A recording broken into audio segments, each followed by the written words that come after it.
sa tingin ko, sa ngayon parang hindi pa talaga nila natutugunan ng maayos. Sa tingin ko lang, sir, ha. Kasi sa iba't iba kasi, tama yung sinabi ni sir, bawat bansa may iba't ibang rate. Kaya lang dito sa atin, tunay yun, pero malayo yun sa rate na sinasabi nila. Yung sinasabing 500, pagdating sa agency, kalahati yung nababawas dyan. Ako, ha, basically sa akin, 350 ang usapan. Magkano yung binigay sa akin? 250. Pero ang sahod namin doon sa totoo sa mining agency, 600 to 700 yun. Nagtatrabaho kami para sa agency.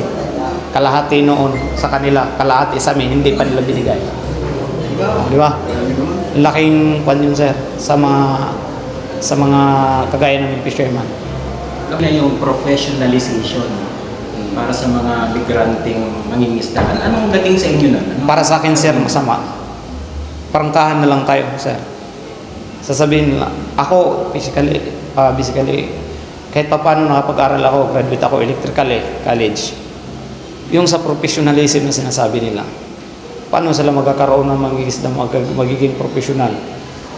Dito pa nga lang sa pagtatrabaho, pag-aaral ng 4 years. Mag-aaral ka ng 4 years, matagal. Pagka-graduate mo, kahirapan ka pa makapasok. Paano na yung mangingisda walang pinag-aaralan? Oh. Walang problema sa training, basic training na para sa applicable sa fisherman. Walang problema yon, maganda yon. Pero yung sa generally professionalism na tinutukoy nila, baka magkaiba sa tinutukoy ko, parang hindi ako doon. Pero siguro lalabas din naman yung kung ano talaga yung tumbok ng professional na sinasabi, professionalism na sinasabi nila. Pero sa ngayon, hindi ko pa masyado malawakan yung pagkakuan sa professionalism na sinasabi nila. Hindi naman masama ang loob ko, pero sa dating sa akin, hindi masyadong pabor para sa fisherman yung professionalism na tinutukoy nila. Siguro magkaiba kami ng isip na kasi ako simple, di naman ako ganun kalawak yung pagkakaalam ko dun sa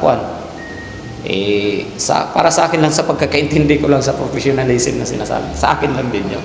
So kung training ito na maganda. Okay. Pero kung dagdag na pag-aaral requirements, mahirap po yun. Mahirap yun, sir. Pag training, pabor kami dyan. Walang problema kasi kailangan yan. Pero dagdag na pag-aaralan, dagdag na gastos, pagkikitaan lang yung agency yan.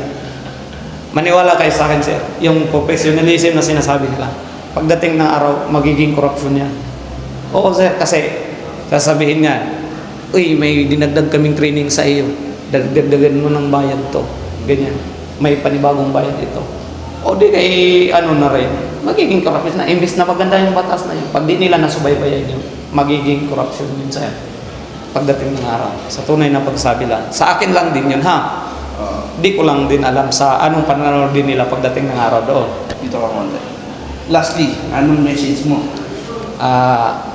Para sa akin, masasabi ko, sana balang araw wala nang kagaya sa amin na mga fisherman, sa tulong nila sa pagsulong sa ganitong mga kaso na hinaharap ngayon. Sana darating ang araw na wala nang magaya sa amin na nahiwalay sa pamilya, nahiwalay sa asawa, iniwan ng asawa dahil sa hindi makapagbigay ng pera, na naghahanap buhay sana para sa pamilya, hindi niabot yung pera dahil nililoko ng agency na hindi naman tutukan ng ating pamahalaan, gobyerno. Sana hindi na mangyayaring ganito. Matagal ng panahon na maraming nangyayaring ganito. Sana naman ngayon, panibagong, sabi nga nila, nasa bagong stage na tayo ngayon. Sana mag-improve naman kahit papaano. Maraming salamat.